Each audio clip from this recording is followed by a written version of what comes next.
Hello दोस्तों, welcome to my channel. मैं रबानी but आपके लिए इंडियन पॉलिटी पे वीडियोस लाऊंगा डेली।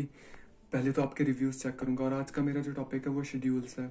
हमारे जितने भी एग्जाम्स आ रहे हैं हिमाचल के, चाहे एसएससी, रेलवेज, तो उन सभी के लिए ये यूज़फुल वीडियो है। तो आइए सबसे पहले हम शेड्यूल्स को डिस्कस करते हैं। शेड्यूल हमारे कॉन्स्टिट्यूशन में पहले तो मैं ये बताना चाहिए कि कितने शेड्यूल्स हैं। एज यू ऑल नो कि सबको पता ही होगा कि 12 शेड्यूल है एट प्रेजेंट हमारे 12 शेड्यूल हैं। बट जब हमने कॉन्स्टिट्यूशन अडॉप्ट करा था 26 नवंबर 1949 को, तो उस टाइम पे हमारे पास कितने शेड्यूल्स थे? तो उस टाइम पे हमारे पास 8 शेड्यूल्स थे जब हमने कॉन्स्टिट्यूशन अडॉप्ट करा था। तब से लेके अभी तक हमारे 4 शेड्यूल्स ऐड हो चुके हैं कॉन्स्टिट्यूशन में, जो कि 12 हो चुके हैं। आइए तो सबसे पहले हम डिस्कस करते हैं शेड्यूल्स को। शेड्यूल्स के साथ मैं आपको एक चीज़ और बता देता हूँ कि इन्हें थोड़ा सिंपल करने के लिए आपको एक ट्रिक बता देता हूँ। जब भी आप इंटरव्यू देने जाते हो तो आपसे कुछ एक स्पेसिफिक क्वेश्चंस पूछे जाते हैं। तो जैसे वो क्वेश्चंस होंगे वैसे यहाँ पे सीरियल वाइज वो शेड्यूल्स होंगे। तो सबसे पहला जो क्वेश्चन आपसे पूछा जाता है, इंटरव्यूअर पूछता है फर्स्ट क्वेश्चन कि आपका नेम क्या है। यहाँ पे आपको याद रखना है नेम। सेकंड क्वेश्चन जो आपसे पूछा जाता है कि आप सैलरी कितना लोगे, आप सैलरी कितना लोगे। थर्ड जो है कि आपको वो ऑथ देंगे। फिर अगर आप इंटरव्यू क्लियर करते हैं, आपको सैलरी है तो ऑथ भी आपको देंगे वो। फिर आपको एक सीट दी जाएगी, वो देंगे वो। बट रिमेंबर, वो सीट देंगे आपको राज्यसभा में, नॉट इन लोकसभा। लोकसभा में इलेक्टेड जाते हैं और राज्यसभा में नॉमिनेटेड। ये आपको पता होना चाहिए। और फिफ्थ शेड्यूल जो है वो कहता है कहीं आप शेड्यूल एरिया या शेड्यूल ट्राइब के तो नहीं है।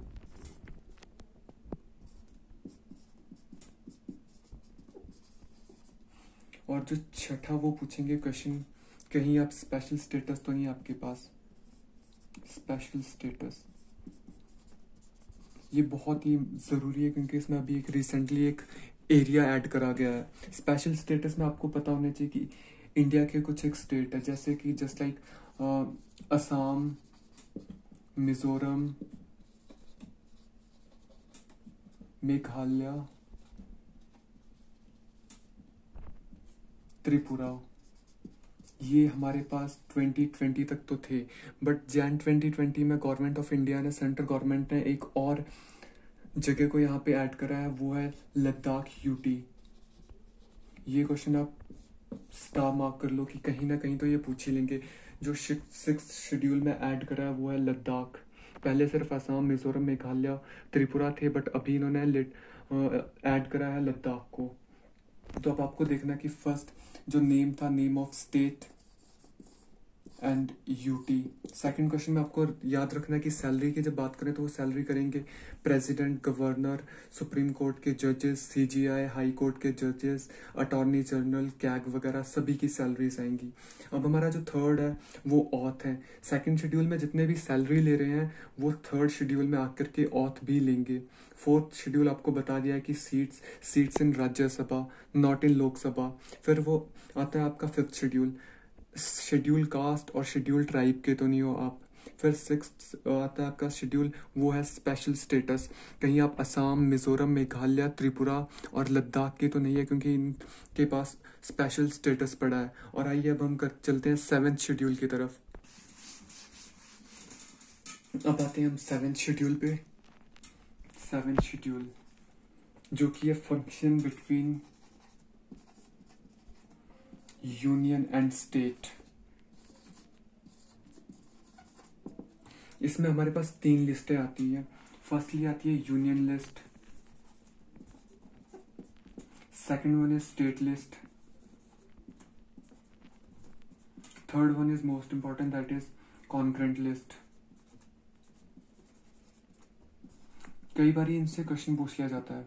इन लिस्ट में कुछ एक फंक्शंस होते हैं वो हमें पूछ लेते हैं कई बार। अभी इसका मतलब ये है कि कुछ जो गवर्नमेंट ऑफ इंडिया वो काम करती है, सेंट्रल गवर्नमेंट। तो यूनियन लिस्ट वो है जो काम गवर्नमेंट ऑफ इंडिया यानी कि हमारे प्राइम मिनिस्टर रहेंगे, मोदी साहब ही करेंगे।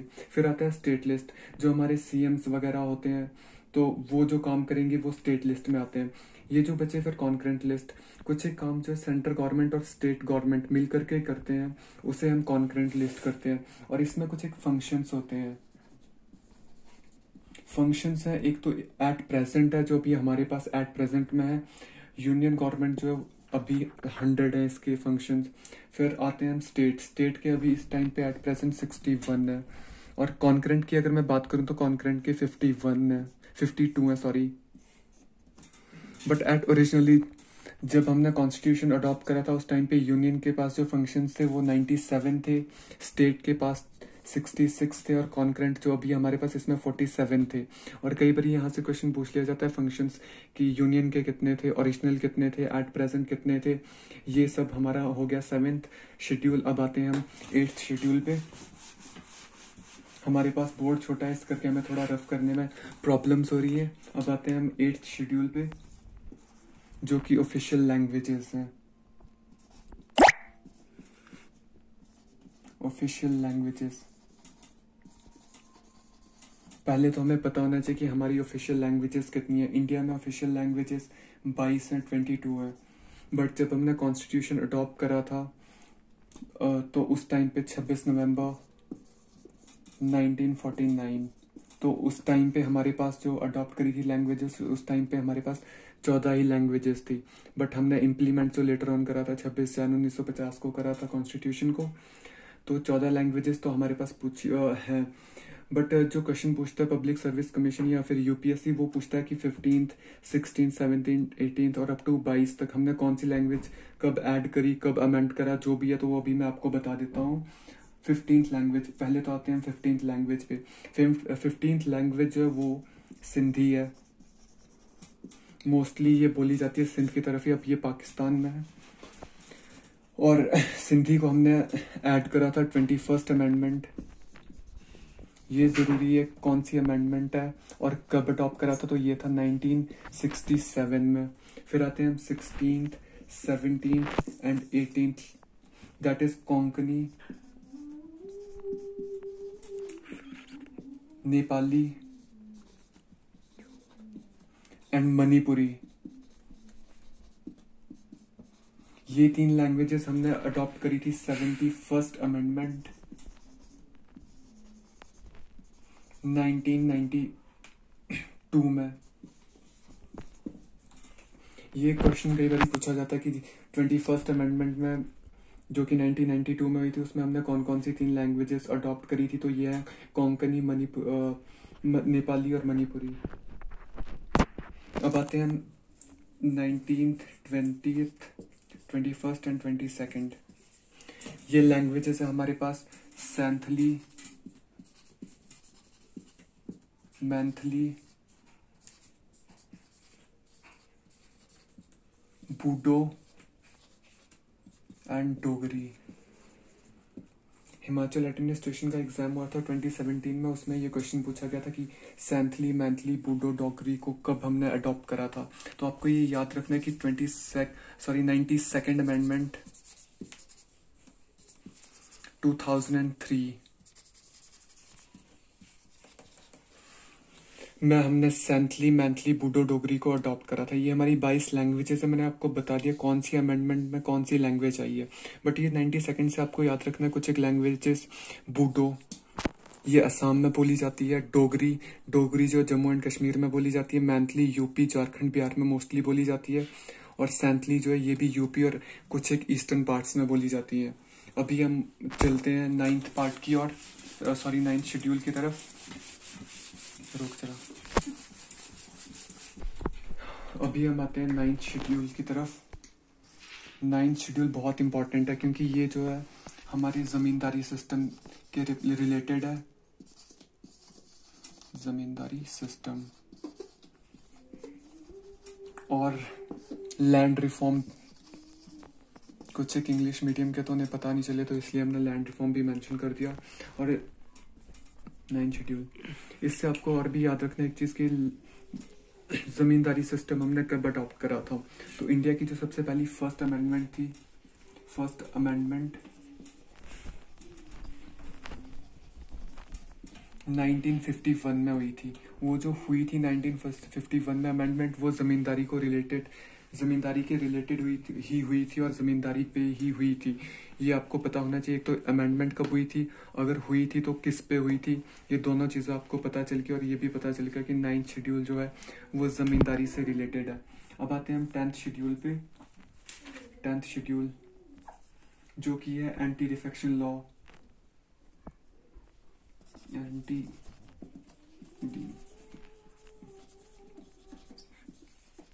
इसे हमने कब अडॉप्ट करा था, तो इसे आपको पता होना चाहिए कि हमने 52nd अमेंडमेंट 1985 में हमने अडॉप्ट करा था। अब आते हैं हम 11th एंड 12th शेड्यूल पे, जो कि ज़रूरी है ये शेड्यूल्स भी। 11th शेड्यूल हमारा जो रिलेट करता है वो है पंचायत सिस्टम से। पंचायत सिस्टम, पंचायत से आपको ये पता होना चाहिए कि पंचायत सिस्टम ना ये कब इंडिया में लागू हुआ था। तो ये था 73rd अमेंडमेंट 1992। पंचायती सिस्टम जो है इंडिया में आया था 73rd अमेंडमेंट 1992 में। एक और चीज़ मैं आपको बता देता हूँ, पंचायत सिस्टम में जो है 29 सब्जेक्ट्स हैं। ये क्वेश्चन कई बार पूछ लिया जाता है हायर एग्जाम्स में, जो भी आप दोगे। Now 12th schedule is municipality. Municipality जो ऐड हुई थी इंडियन कॉन्स्टिट्यूशन में वो 74th अमेंडमेंट सेम ईयर 1992 में ऐड हुई थी। और इसमें जो सब्जेक्ट्स है वो 18 सब्जेक्ट्स हैं। ये थे हमारे शेड्यूल्स इंडियन कॉन्स्टिट्यूशन के। आई होप आपको समझ आ गया होगा। अगर आप एक बार इस वीडियो को रोक करके लिखोगे, नोट डाउन करोगे तो आई होप इसमें से आपको 2 नंबर का पेपर में आएगा ही आएगा, अगर आप शेड्यूल्स करते हो। इसके अलावा आपको पता चल रहा है यहाँ पे कि अमेंडमेंट्स, आपको अमेंडमेंट्स का भी पता चल रहा है। तो यहाँ से डेफिनेटली कोई ना कोई क्वेश्चन तो एग्जाम में आएगा। 1 से 2 नंबर आपके यहाँ से सिर्फ इस टॉपिक से ही कवर हो रहे हैं। और आइए दोस्तों, तो फिर से एक बार रिविजन करते हैं जो आज हमने पढ़ा है। हमारे 12 शेड्यूल्स को दोबारा से रिवाइज करते हैं। मैं यहाँ पे काउंट कर देता हूँ, 1 2 3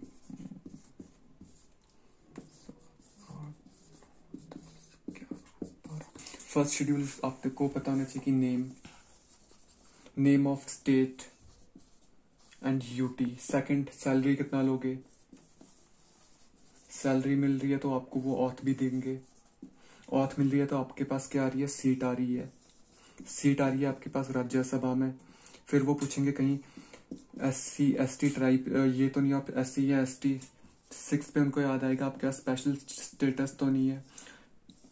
स्पेशल स्टेटस को सुनते ही आपके मन में ये एकदम से ख्याल आना चाहिए कि कहीं आप असम, मिजोरम, मेघालय, त्रिपुरा या लद्दाख में से तो नहीं हो, क्योंकि ये 5 नाम आपको याद करने। मैं तो चाहूंगा कि आप जितना जल्दी हो सके तो इनको रट लो, क्योंकि ये बहुत ज़्यादा इंपॉर्टेंट। और लद्दाख तो भी रिसेंट में ही ऐड हुआ है 2020 में। 7वां मैं मेंशन करूंगा कॉन्करेंट लिस्ट। 8th आ जाती है हमारी ऑफिशियल लैंग्वेजेस। 9th आता है हमारा लैंड रिफॉर्म और zamindari system. Anti defection law 10th schedule. Anti defection law 11th पे आता है पंचायत। एंड 12th शेड्यूल हमारा म्यूनिसिपैलिटी। ये थे हमारे 12 शेड्यूल्स कॉन्स्टिट्यूशन में। मैंने जो आपको अच्छे से बता दिया। अगर आपको समझ आता है वेल एंड गुड, अगर नहीं तो चलो कुछ नहीं है फिर। और थैंक यू दोस्तों, यही थे हमारे इंडियन पॉलिटी के 12 शेड्यूल्स। आई होप आपको समझ आया होगा अच्छे से। Thank you and keep watching my letter videos. Thank you.